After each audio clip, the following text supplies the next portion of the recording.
अलैकुम नाज़रीन, मैं हूं डॉक्टर मसूद परवेज़ और आज का जो टॉपिक है वो है लीस्ट कॉस्ट शेड। इसकी ज़रूरत दोबारा इसलिए पेश आ रही है, पहले मैंने किसान टीवी पे और निदाए किसान पे और डिफरेंट चैनल पे इसका ज़िक्र किया था। लेकिन आज दोबारा ज़रूरत पेश आ रही है क्योंकि अब काफ़ी सारी फ़ेक वीडियोस जो हैं वो यूट्यूब पे लोगों ने अपलोड करना शुरू कर दी हैं। आपसे दरख्वास्त है कि पहले आप इस चैनल को ज़रूर सब्सक्राइब कर लीजिएगा और बेल आइकॉन को भी दबा दें। मैंने पिछले दिनों कुछ वीडियोस देखी जो कि फ़ेक थी और जब मैंने उनका एनालिसिस किया तो पता चला कि जी वो बिल्कुल बेसलेस है। मसलन एक वीडियो का मैं ज़िक्र करूँगा कि किसी ने अपलोड की हुई थी कि जी 117 रुपये पर स्क्वायर फुट आप बकरियों के शेड बनवाएँ। तो 117 रुपये पर स्क्वायर फुट में जो स्पेसिफ़िकेशन दी गई थी और जो उसका मटेरियल इस्तेमाल किया गया था, आज ज़रा उस पे बात कर लेते हैं। तो पहली बात तो ये है कि उन्होंने कहा जी कि हम उसके ऊपर मिट्टी का लेप करते हैं, तो जिसकी वजह से छत गर्म नहीं होती। और हम इसलिए उसकी हाइट जो है वो 7 फीट से 8 फुट के दरमियान रखते हैं। तो 8 फुट भी अगर रखें वो, तो 8 फुट छत में हीट डेफ़िनेटली नीचे आएगी, क्योंकि ये छत ऊंचा रखने का मकसद ये नहीं होता कि वो मिट्टी का लेप है या नहीं है। मकसद ये होता है कि नीचे से जो है वो ठंडी हवा आए और गर्म हवा ऊपर से एग्जॉस्ट हो जाए। तो जब हाइट ही 8 फुट होगी तो उसमें से कहाँ से नीचे से आएगी ठंडी हवा और कहाँ से ऊपर निकलेगी, वो सारा वो फेक है। ओके। दूसरी बात उन्होंने ज़िक्र की कि एक बकरी को हम 4 स्क्वायर फुट जगह देते हैं। अल्लाह के बंदे, 4 स्क्वायर फुट बकरी जो है, अगर उसमें आप 4 स्क्वायर फुट में एक बकरी मुझे डाल के तो दिखाएँ। बकरी की जो जहाँ से उसका मुंह है वहाँ से लेके टेल तक अगर आप नापें तो वो 5 से 5.5 फुट लंबी और 2 फुट चौड़ी होती है। यानी 10 स्क्वायर फुट तो जगह सिर्फ अगर वो खड़ी रहे और मूवमेंट ना करे, घूमे फिरे ना, तो उसको जगह चाहिए। तो आप कैसे 4 स्क्वायर फुट में, हाँ अलबत्ता बिल्ली का बच्चा उसमें रखा जा सकता है 4 स्क्वायर फुट में, वो शायद आ जाए उसमें, लेकिन बकरी जो है वो नहीं। बकरी का बच्चा अलबत्ता ज़रूर 4 फुट में आप रख सकते हैं। तो वो कह रहे थे जी 20 × 30 की जो हम शेड बनाते हैं और उसमें आप जो है 100 बकरियों उसमें आप रख सकते हैं। 100 बकरियां कैसे रखी जा सकती हैं, आप खुद सोच लें।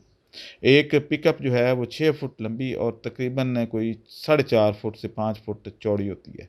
उसमें आप जो बड़े साइज़ की बकरियां हैं वो 6 बकरियां लेके जा सकते हैं। आप कुर्बानी के दिनों में लेके आते ही होंगे, आपको पता है।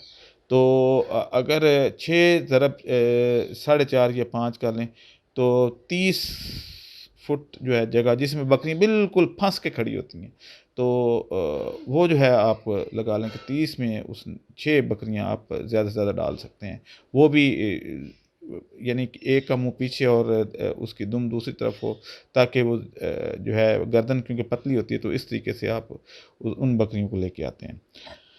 अब चौथी चीज़ जो है इसमें जो डिस्कशन करने वाली थी कि जब आप मिट्टी की छत बनाएँगे, लेप देंगे, तो फिर हर साल आपको जब भी बारिशें होंगी तो मिट्टी वो उसमें डिज़ॉल्व होके, उसमें हल होके, तो वो नीचे गंद बनाएगी, कीचड़ बनाएगी और आपकी छत जो है हर साल पतली होती जाएगी, क्योंकि ऊपर से मिट्टी उसमें हल होके नीचे गिर रही है और हर साल आपको मेंटेनेंस चाहिए। हम तो लोगों को ये कह रहे हैं कि मेंटेनेंस फ्री बनाएँ।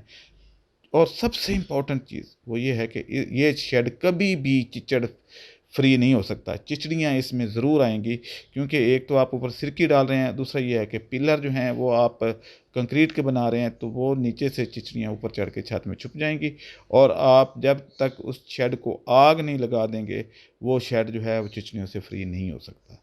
तो इसलिए जो है कभी भी अनपढ़ लोगों से छत मत बनवाएँ, ये शेड मत बनवाएँ, क्योंकि इन लोगों को कोई पता नहीं होता। ये वैसे ही है जैसे कि आप को लोगों ने कहा जी कि आप कोरोना में प्याज खा लें और हरड़ का मुरब्बा खा लें और ये खा लें वो खा लें, नहीं होगा, लेकिन खुद जो है वो शिकार हो गए इसका। तो इनके भी अपने शेड तो शायद, खैर इन्होंने तो शेड देखे भी नहीं होंगे कि कैसे होते हैं, ये उनकी क्या स्पेसिफिकेशन होती है। कम अज़ कम आपको जो है वो पहले जो जिस बंदे के पास आप जा रहे हैं उसकी क्वालिफिकेशन देखें कि वो क्या है।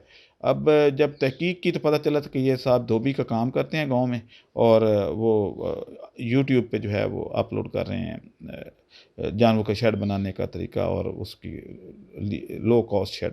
खैर हमें उनको क्रिटिसाइज़ नहीं करना, हमें आपसे ये गुज़ारिश करनी है कि आप जो हैं वो कम से कम ऐसे बंदे के पास जाएँ शेड बनवाने, क्योंकि आप अच्छी खासी इन्वेस्टमेंट कर रहे होते हैं।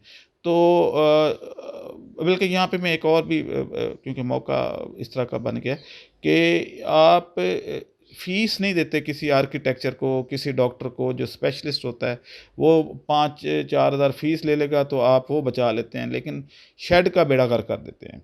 वो शेड किसी काबिल नहीं रहता। फिर बाद में आप सिर्फ़ उसमें भूसा वगैरह ही रखते हैं, क्योंकि उसमें चिचड़ियाँ होती हैं, जानवर आप रख नहीं सकते, खुद आप उसमें रह नहीं सकते, और वो इतना कंटेमिनेटेड हो जाता है कि जो बंदा उसमें बैठता है उसको भी ख़ारिश शुरू हो जाती है। तो इसलिए वो बाद में सिर्फ़ इस तरह की चीज़ों के तूड़ी और इस तरह की चीज़ें रखने में या कबाड़ खाना बनाने में वो काम आता है। तो इसलिए पहले से ही आप जो है उसका प्रॉपर ट्रेन्ड आदमी से, एक्सपीरियंस बंदे से शेड का मशवरा करें। चाहे उसके लिए आपको थोड़ा बहुत उसकी फ़ीस भी अदा करनी पड़े तो कोई बात नहीं, लेकिन कम से कम आपका शेड जो है वो प्रॉपर तरीके से बनेगा। दूसरी बात ये है कि इन लोगों को शरकन गरबन रखने का भी थीम का नहीं पता होता, और चौथी बात ये है कि इनको आगे सर्दियों में क्या होगा। सर्दियों में बकरियां ज़्यादा मरती हैं सर्दी की वजह से, इनके ऊपर ऊन नहीं होती, जिसकी वजह से आपने देखा होगा कि लास्ट टाइम जो ये साल गुजरा है इसमें सर्दियों की थोड़ा सा ज़्यादा सर्दी पड़ी और अक्सर लोगों की बकरियां मर गईं। तो उसकी वजह यही थी कि सर्दी बहुत ज़्यादा थी और वो टेम्परेचर अपना कंट्रोल नहीं कर पाईं, हाइपोथर्मिया में चली गईं और उनकी डेथ हो गई।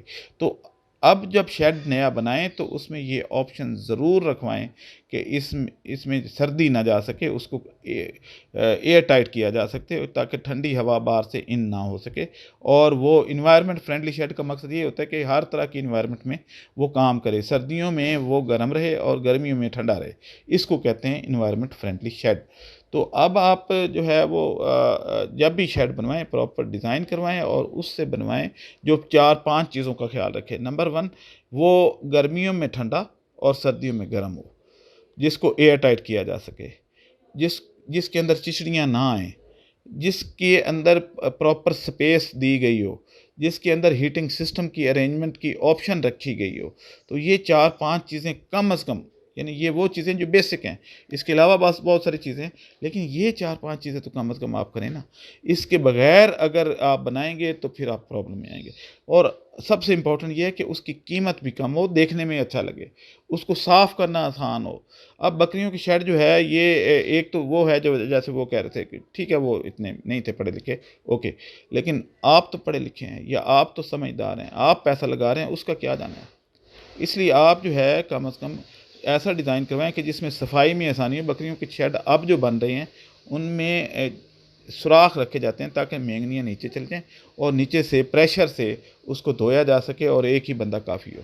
ना कि उसकी सुबह-सुबह वो झाड़ू लग रहा है, फिर घंटे बाद फिर झाड़ू लग रहा है, फिर झाड़ू लग रहा है और आखिरकार लेबर तंग आ जाती है झाड़ू लगा-लगा के। उनको निकाल के फेंकना करना, ये ऑटोमेशन पे अब लोग आ रहे हैं। अब आप ये पुरानी चीज़ें छोड़ दें और अगर इस फ़ील्ड को इकोनॉमाइज़ करना है तो फिर आपको प्रॉपर टेक्निकल तरीके से इसको करना होगा। आप मुझे इजाज़त दें। अल्लाह हाफ़िज़।